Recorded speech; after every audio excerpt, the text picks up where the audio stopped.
Day 4 of Cleveland Guardians spring training had a lot of excitement around the pitching early on. We finally got a rough debut for one of those pitchers acquired in the offseason, so we'll talk about whether or not the Guardians did enough in the offseason to address starting pitching and some updates from Day 4 of spring training on today's Locked On Guardians. Tanner Bibee, the Guardians, and you're listening to Locked On Guardians. You are Locked On Guardians, your daily podcast on the Cleveland Guardians. Part of the Locked On Podcast Network, your team every day. Welcome on into a Wednesday episode of Locked On Guardians, Day 4 of spring training for the Cleveland Guardians in 2025. We'll give you some camp updates, and some takeaways from that dud of a start from Luis Ortiz and his Guardians debut, and we're going to talk about if the Guardians did enough to improve their starting pitching over the offseason heading into 2025. This is Locked On Guardians.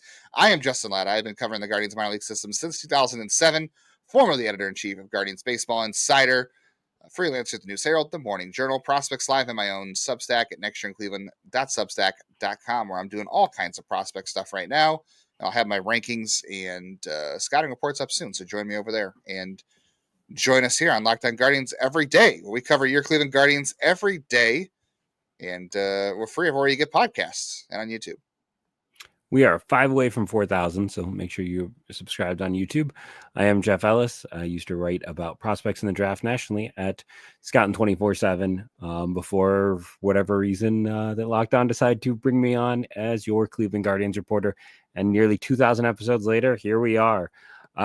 So what I know about baseball and what I know about spring training and what I know about the value of all of this is right now they should just go ahead and cut Carlos Santana. They should cut Luis Ortiz, and Travis Bazzana should just take over at second base, right? He's all a Famer, obviously. Yeah, that's how it that's works. The way this goes, right? I've got it down to a science.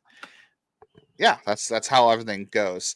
Hey, shout out to everydayers. Shout out to Matt, to Carl, to Andrew, to Blake, to David, to Zeev, to John, all of our insiders as well. If you want to be an insider, come hang out with us. Come talk with us. We're chatting every day over with our insiders group, providing some additional content, providing some news we get from press conferences and media availability and game notes, all that kind of stuff, and some bonus content as well, including some mailbags and some leftover content we don't get to. And as some written content as time allows, we will get into as well. So sign up to be an insider and hang out with us every day over there. All right, spring training updates from Day 4, Tuesday, February 24th. Interesting lineup. I am not paying attention to the lineup, but I'm also paying attention to the lineup. Carlos Santana hitting second, I thought was interesting. At Jose third, Lane Thomas fourth. Not where Santana has hit well in his career. That's my one thing. I'm going to say that again. He's not hit well in that spot, so I don't love it for that reason. Yeah, I'm not reading too much into it, but I'm going to keep an eye on where they deploy him throughout the spring, because I think that's the second time he's hit second. And the thing about this too early on, this is why you don't read into it too much, is they're building at bats up for hitters, so they're building up to 3 at bats and 4 at bats. So by putting guys like that at the top of the lineup, and one day it'll be Austin Hedges, you build them up to get that many at bats so you can pull them right away. So that's part of why some guys hit higher in the lineup, and you're like, why is Carlos Santana hitting up there? Why is Austin Hedges hitting first or second? It's because they want to get him 3 at bats in a game and get him out of the game as soon as they can for those 3 at bats. And that's why you'll see that sometimes. But I'm definitely paying attention to see where things flesh out. And this top 4 today definitely felt like a top 4 you could see in the regular season if they decide to go that route. So very curious to see what that all looks like as it comes together, but not reading into it too much. We do have some news we talked about the other day. Franco Aleman. So he, according to the Guardians, was scheduled for a pre-op appointment on Tuesday and evaluate a likely hernia. So pending the results of that visit, he may be headed to surgery by the time you're listening to this. So Franco Aleman may be out with surgery soon for that hernia. I have no idea. I'm not even going to pretend, again, to be a medical expert. I'm barely a baseball expert. I'm barely... I had a double hernia when I was 4. How did that feel? Do you remember how that felt? I'm sure what my parents told me is after that, anytime we drove past Akron Children's Hospital, I would start screaming in the car. That sounds about bloody right. Yeah, I murder. do the same. I'm just I recognize the building of my pain. Was essentially what it was. So maybe Franco Alaman will do that at whatever hospital he is currently going to Yikes. get Well, the he'll probably be surgery in at. Arizona. He'll probably be in Arizona for a little bit rehabbing after that too. So he's gonna have to get used to Arizona for a little bit. That's a bummer, but best wishes to him. Nick Enright has resumed throwing. He still returned to game action in April. And then Daniel Espino is throwing. He's out to 120 feet, so he's not throwing, which is good. That's a positive. That's a net positive to me. I know people were like so negative when that report came out, but I'm like, that's actually a net positive for me. Yeah, there were no setbacks from the report. Like they said, the timeline was going to be 16 to 18 months from the outset, and that's what the timeline he continues to be on. And Chase Lauder, again, not on any injury reports, not any camp updates from medical. Stephen Vogt and both Chris Antonetti said that they thought he's ramping up and they're building him up to get into the game. I would expect to see him in a game this week, possibly. I will say he is the only member of the non-roster invitees to camp and the 40-man people who have not played yet. So there's that. Yeah. And then Chris Anthony did some media availability before today's game, and reporters got to ask some questions. I asked him about extensions, and I probably framed the question poorly. I'm sure everyone in the call was like, "What an idiot." But Chris's response even was, "I think you framed the question exactly right." Because I said, I know this is the time of year that you guys would discuss extensions, and I know you're not going to get into specifics, but are those talks ongoing with anybody? And Chris said, "Yeah, I think you framed it in a great way that not going to get into specifics, and this is the time of year that we do engage in those discussions." So zero information on extensions from the front office, which I'm not shocked by. But and as he always acknowledges, I appreciate the interest and the need to ask the questions. So nothing there. Hope to have something. We'll see. I don't envision any extensions happening except for Cade Smith, but that's where we are. All right. Let's get to some more stuff today from Luis Ortiz. Not a great day for Luis Ortiz. I had a hard time throwing the ball over the plate. Velocity was good. I was most interested. Maybe this was just him kind of getting his bearings, but again, we're not going to over analyze one start, right? But he threw the fastball. Velocity was about where we expected it to be. But one of the articles early in spring training when pitchers and catchers reported was talking about reintegrating that changeup that he has that he didn't throw last year because he kind of dished it because it stunk and he was throwing the cutter more. No changeups in this one from Luis Ortiz. So it was four-seam cutter, sinker, slider. And again, not going to put too much stock into it, but interested that he didn't throw a changeup. And, it's the first outing of the year. And yeah, the ball just didn't go where he wanted it to go. I'm not overly concerned, but I thought we'd see the changeup a little bit, but the velocity was there, which was good. Yeah, he is such an important part of this offseason. One can make the case, maybe the biggest, piece of the offseason in some regards, with just the pieces they traded to go get him. Hopefully everyone knew and realized I was joking at the top of the episode. But no, I thought you were serious. Travis Pastrana's Hall of Famer, and Luis Ortiz should be looking for work. It's one start. We'll see where he goes from here. Pitchers are kind of notorious for being kind of terrible in the spring in general.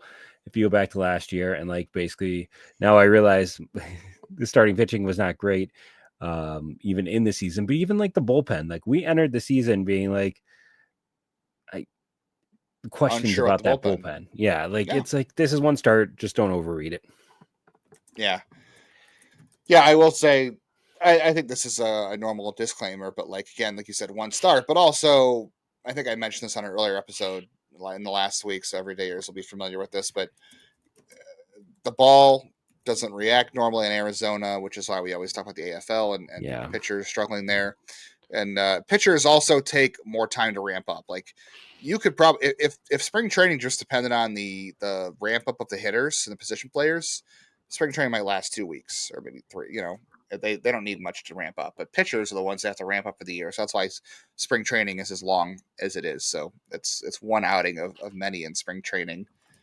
what did he throw? He threw 37 pitches, probably more than I actually wanted to throw, but it's a good sign that he was built up to get there. So I'll take that. And yeah, some other stuff I thought was interesting from today. So Nick Mikolajek, who at one time was probably the best relief prospect in the system. 100%. 100%. We both liked him more than like James Karinchak back in the day. He was on track. I thought he was like a top 10 prospect when he was peak. Yeah, he was a back end of the bullpen type prospect. So obviously he had Tommy John a couple years ago, and he has come back since. And the stuff in the velo has never really returned. Yeah. And again, this is his first outing, but the velo was 95. He averaged 95. So that's a good sign for Mikolajek, who just hasn't regained his stuff in velocity over the last couple of years. So I thought that was good. Vince Velasquez was about 93, 94 with his fastball, which is about normal for him. The one that I was a little bit discouraged by was Trenton Denholm, and it's early, so things will even out or pan out. We'll watch, but he was only 90, 91, which he's had a lot of fluctuation in his velocity. And again, it's March, or it's not even March, February 25th as we're recording this. So yeah, keep an eye on that. But his velocity was down, and Mason Hickman didn't carry that velocity from his first outing. This is his second outing already, and he was like 90, 93, 95 that first time out, and this one was 91, 92. So that's about more in line for Mason Hickman. So that first outing, adrenaline probably for him of the year, but we'll see. We'll keep an eye on that. All right. Starting pitching. Did the Guardians do enough over the offseason to acquire starting pitching and make up for all their deficiencies in 2024? Will they be better in 2025?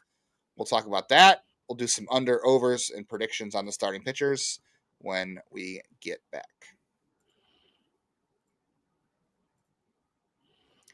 Break time is a great time for a snack. One of those snacks you definitely want to snack into is wonderful pistachios. Crack into a good source of protein. One of the highest protein nuts. It's over 1 ounce of servings, has 6 grams of protein, giving you over 10% of your daily value. Packed with fiber and better for you unsaturated fats, helping you feel fuller longer. The no-shell variety is honestly very perfect for a snack. It's great at the ballpark. We know that nuts are a staple at the ballpark, so those are great ones you can bring into the stadium and eat or buy there. You can do it at your desk, in the car, no mess with the in-shell options. I know my wife likes to eat peanuts all the time. I have this thing about peanuts too. I'll explain to it in the future episode. I have this thing about nuts and baseball. But I will say nuts can be messy. Not the in-shell options for wonderful pistachios. That's a good option there. You could do it anywhere. So get cracking, get snacking with the snack that packs a protein punch. Visit wonderfulpistachios.com to learn more.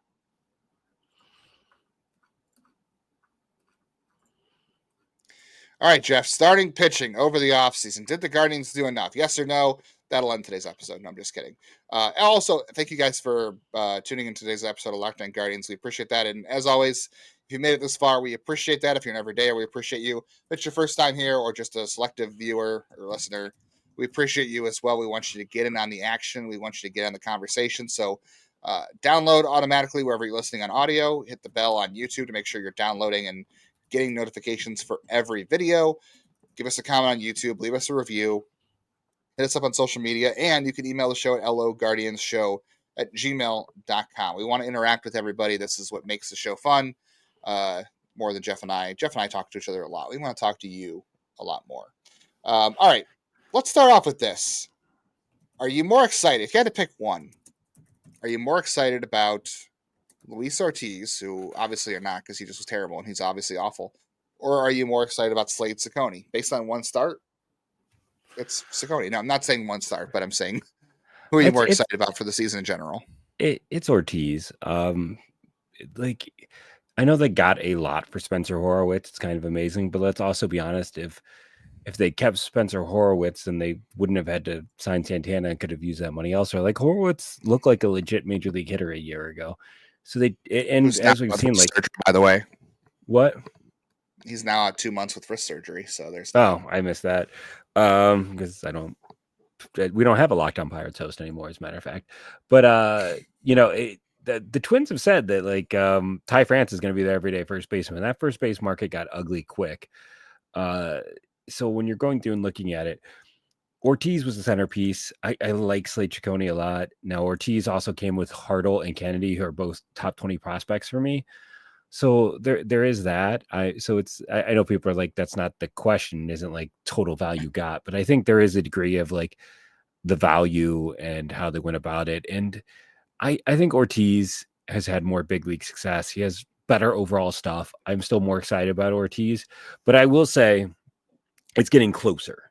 Like it is equalizing more, if that makes sense. Yeah, I would say too, at the time of each trade, if you I would say like a month ago, if you had asked me this question, I definitely would have said Luis Ortiz. But I think as we've gotten into camp, we've heard more, we've seen more. I think the balance for me is tipped to Ciccone because I think from what we talked about, like acquiring traits and guys you can develop. I think there's still room for growth from Luis Ortiz. Like he was good last year. Don't get me wrong. He was good. He was good in the second half, and that's what propelled him and got him value as a trade piece for Cleveland. I will say he is not a bat misser. He's not a guy who's got a lot of bat missing stuff. So he kind of appeals to me as more of like a mid rotation guy. And maybe that's all Ciccone is. Maybe Ciccone is a reliever. But I'm choosing to be more excited about, I'm not choosing, but I'm allowing myself to be more excited about Ciccone because I think there's more fruit on the vine here. I think there is more upside with Ciccone. I think they feel like there's more undeveloped potential here with Ciccone. So I think that's why I'm allowing myself to go in that direction. And it is, if you look at those orgs, like Pittsburgh has developed, Jared Jones, they helped Paul Skeens. I mean, I don't know how much they had to do with Skeens, but Bubba Chandler, is it Axcroft, Thomas Harrington? That's an organization that's doing well with pitcher development. Arizona, not so much. So there is that side of it too, where you're looking where they're coming from.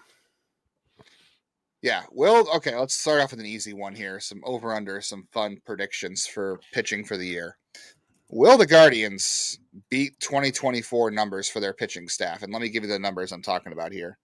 Ironically, the Guardians finished last year in 24th among starting pitchers in both innings pitched and ERA. They were almost a bottom 5 team. They were a bottom 6 team in Major League Baseball. Pretty unfathomable to say. Like, if you would have told me 5 years ago that the Guardians were going to finish this low in starting pitching stats and around the league, I'd have said, like, okay, who left? But I think it was a combination of injuries and weird things that happened. And we do it. There's brain drain for sure. We'll talk about that. But will the Guardians finish better than 24th this year in innings pitched and ERA? Will they improve on 805 innings pitched as starters and a 440 ERA as starters? I think they'll improve. I mean, again, Carlos Carrasco was there till the end of July. Tristan McKenzie was bad. Logan Allen was bad, and they were there until July. They've got options this year. Not only all the guys we've talked about, but like Messick and Peterson should be ready to go at some point as well this year if like everything goes sideways. They added Means to be their Boyd this year. They've got Bieber to be, hopefully even sooner than Boyd appeared. They've added better than Boyd, hopefully. Yeah, they've added so much to a team that kind of last year, you can write down to it. It was Tanner and Ben Lively was hugely important to this team. I don't know if he's going to maintain what he did in the first half a year ago, but if not for Lively, they don't make the postseason. And Gavin Williams, frankly, wasn't very good either. Like they did not have a lot of good options. So this was a team that was Tanner and pray for rain. Like it was just him. Like, that's not fair to Ben Lively, who the king of the option was very solid. Like he was just a solid guy they could count on, but he was probably their number 2 most valuable pitcher last year, which says a lot. Until Boyd. Number 2 starter, like most valuable pitcher over the course of the season, which speaks volumes. Yeah. Matthew Boyd being like the second best starter come playoff time was probably really the hard part. Yeah. I think this is they're going to improve on this. Like, I don't think there's anywhere to go but up, and it's hard to believe it could get worse, especially with what they did at the offseason. Hey, you mentioned Tanner Bibee. I think we've talked about him on this podcast a time or two. Let's do two Tanner Bibee questions. The first question about Tanner Bibee. Last year, 173 2/3 innings. Over under in 2025 for Tanner Bibee, 180 innings. Are we taking the over or under? I'm going to go under. I just don't think we're going to see a lot of 180 to 200 guys anymore. I just think that's kind of you get 30 starts, you average about 6 innings a start. I just think 180 is kind of the magic number nowadays. I think we've seen kind of a shifting of the expectation. I don't think we're going to see a lot of 200 inning arms. Yeah, the last 200 inning arm for Cleveland was 2022. That was Shane Bieber. He hit 200 innings exactly.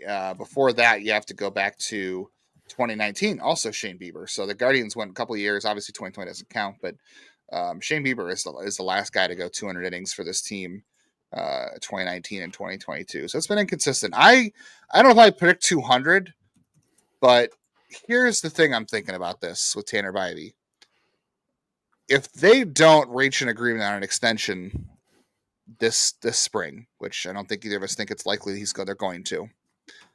I'm not saying they're not going to take care of him, and because I know Vogt, I do believe this. Like, you always can't believe everything they say, but I do believe Stephen Vogt when he says we're going to put the health of our players first. We're not going to put them in a position to get hurt or do something dangerous. But consider the fact that, hey, if we're not going to sign this guy to an extension and he's just going to go through arbitration and we're going to trade him before he becomes a free agent, you're less likely to be extra conservative. You know what I mean? Like, I feel like they'll be willing to push him a little bit more. And I think you can do it early in hopes that, hey, Shane Bieber's coming at the end of the mid-season, and John Means is coming in August, hopefully, and we have these other guys. So, like, on one hand, you could say we don't need Tanner Bibee to be the dude to get 200 innings. But on the other hand, you could say, hey, we can do that and then count on other guys too, and we're also probably not going to pay him long term, so let's get the most value out of him while we have him and he's cheap. So I will steer clear and say it's going to be under 200 for Tanner, but I am going to say it's over 180. I could see him getting 185, 190 innings. I think you also want him for the postseason too. Like, you want to keep these guys fresh, and it's not even about like we're not going to re-sign him because he doesn't care. I think it's like keeping some. I mean, the pitching was cooked by the time the postseason came because how bad the starting pitching was, and I think we saw a lot of that last year. Yeah. All right, I got another Tanner Bibee related question about our pitching staff in a little bit. I've got a couple other ones. We're also going to talk pitching prospects, of course. We can't go talking about starting pitching the prospects, especially considering the Guardians had to replenish those. And they also took a lot in the draft last year. So we'll talk about that on the rest of this episode of Locked On Guardians.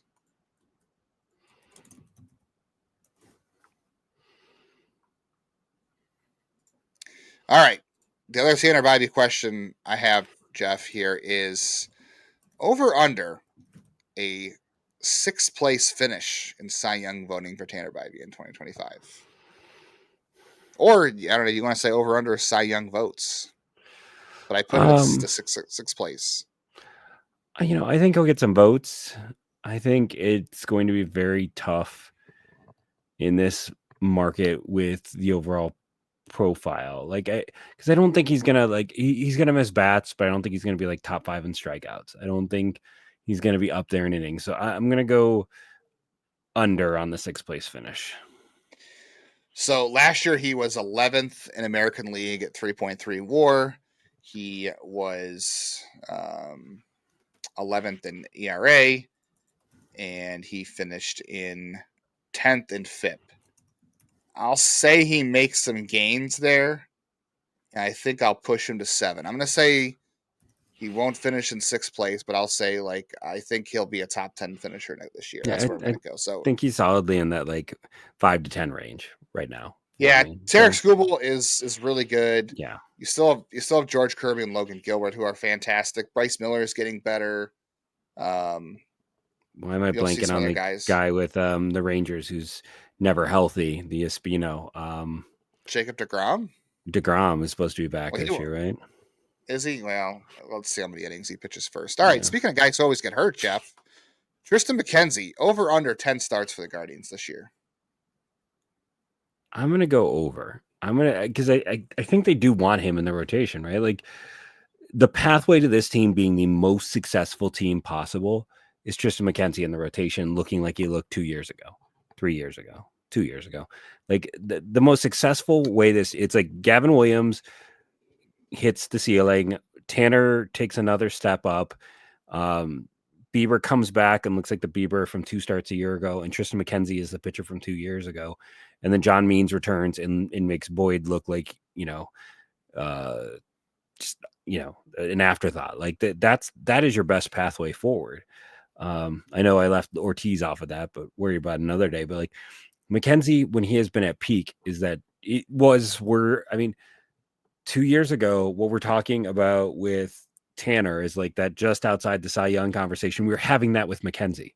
So I think they're going to give him opportunities to try to get his head, because that's been the case, honestly, for a while. You can go back to when he was up and down. There was always issues with some of the mental side of the game. And, some points where, I worried about that side of it, or like him overthinking or trying it. If he gets it right, it's huge. Yeah, I'll say over 10 too. I think you're right. That is the best case scenario if you're talking about depth in general. Like the thing that's hard to calculate is like you have enough guys to choose from to have a starting five, and you're going to send Cantillo, possibly Ciccone to AAA if they decide to go that route, and you've got Nikhazy, and then you're going to have possibly Bieber and Means at some point this year. So not everyone's going to be in this rotation all year, but those two guys won't be back till July, so that should give McKenzie enough time to make 10 starts and prove he belongs, and it allows them to preserve the depth of guys like Cantillo and Ciccone and Nikhazy if they absolutely need to, and see if they can get this right with McKenzie. So I agree, it is the best pathway forward if he works out. And I don't necessarily believe they're like beholden. Like this is not the same team, that had him in 2022. It's a new coaching staff, so I know the front office has a lot of input and they have time and money put into him too. But I'm not necessarily believing they're committed to the idea of absolutely having him around. So we'll see. Last year, 12 pitchers, not including relievers, so Andrew Walters and Nick Sandlin both started games last year. So over under 11 pitchers start a game for the Guardians in 2025.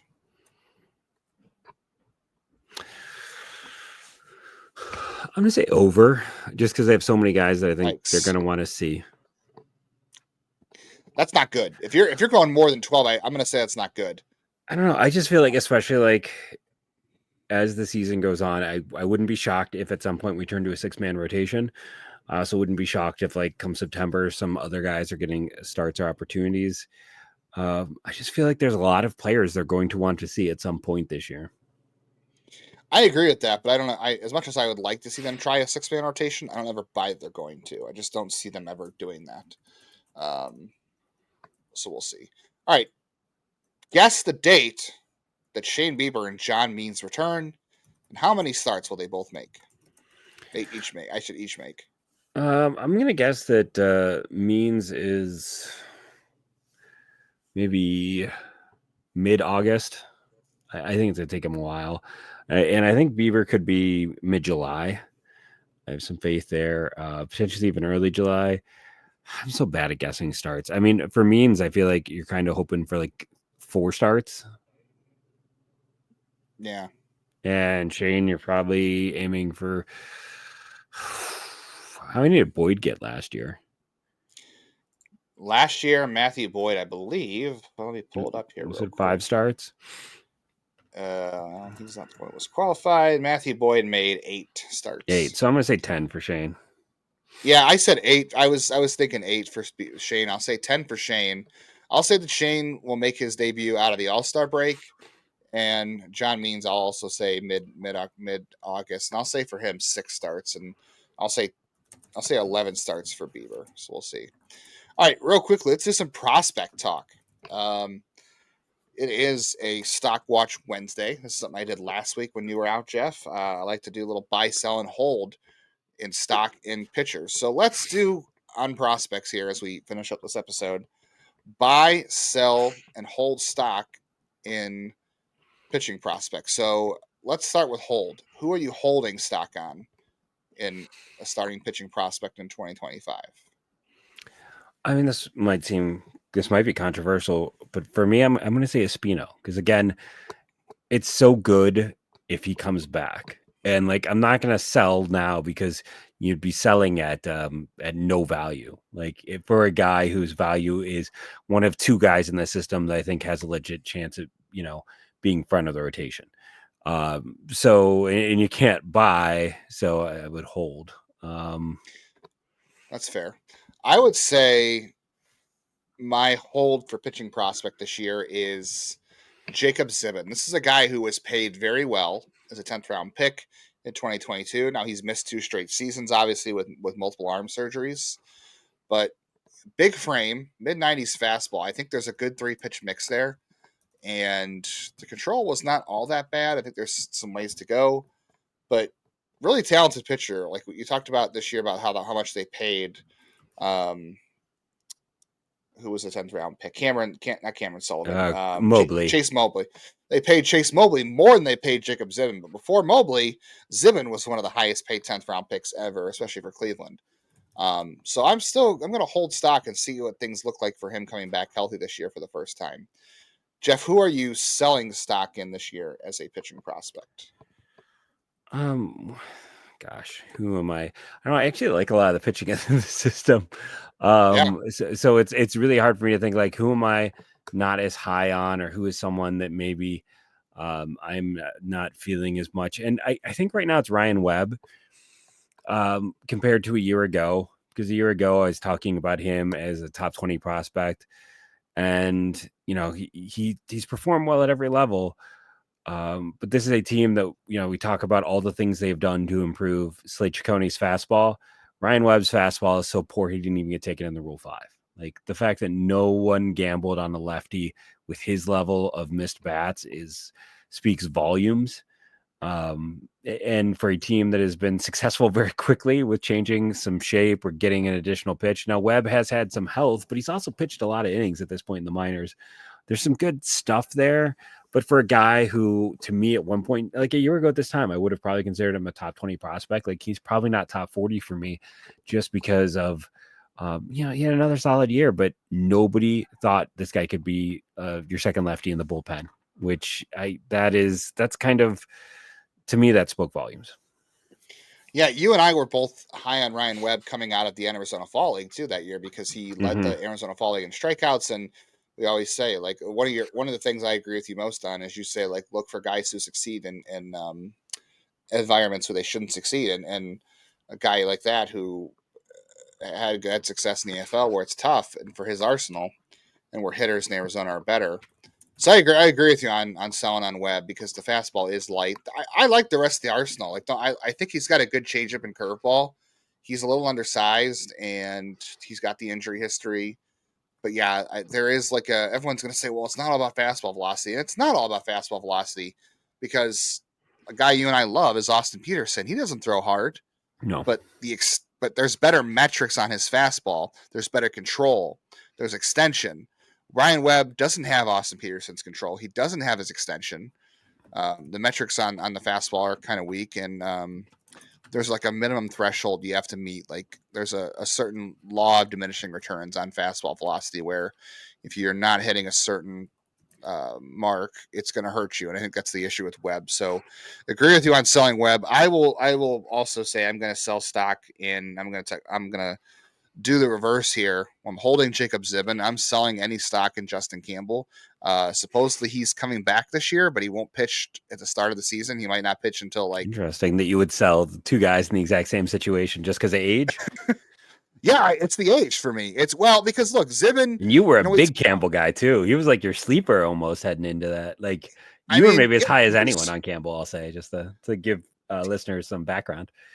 Injuries play a big role here, and as we've talked about here before, you and I have, and you brought this up, and you weren't here with Jeff Ponce when I talked to him about it, but he absolutely agreed with our theory that high school draft picks, especially pitchers, hold their value longer. There's more of a ramp time, and that's why I can say I'm holding stock in Jacob Zibin, though he hasn't thrown a pitch in the pros at all in 2 years, and he's had 2 surgeries, and Justin Campbell's in the same exact situation, except he's a college player.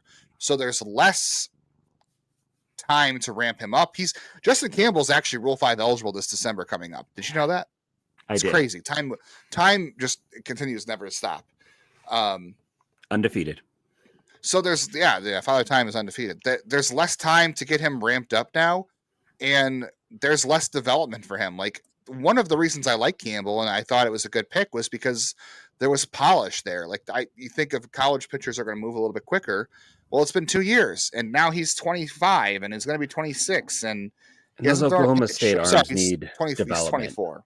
Those Oklahoma State arms need extra development. They have not been. They do not come polished. Let's put it that way. That is a traits over development situation. Yeah, but the time is just not on his side, and I think the surgeries too are also my cat more of an knocked issue out for him.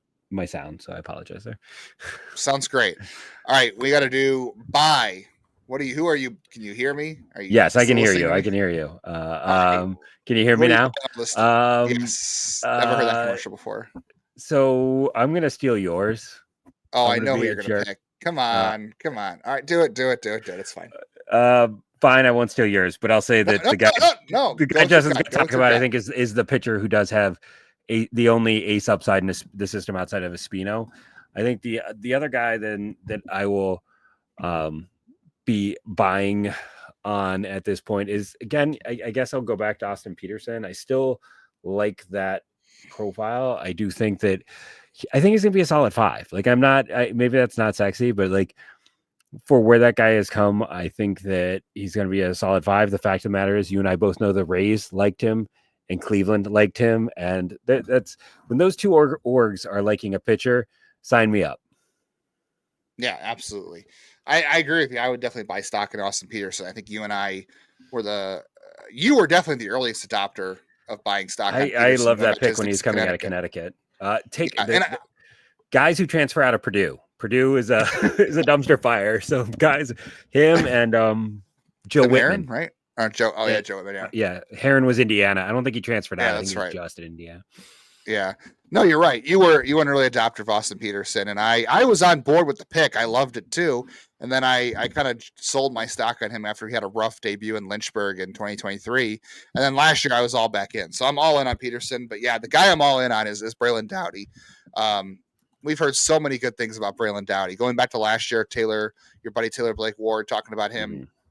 We're talking athletic guy with advanced spin.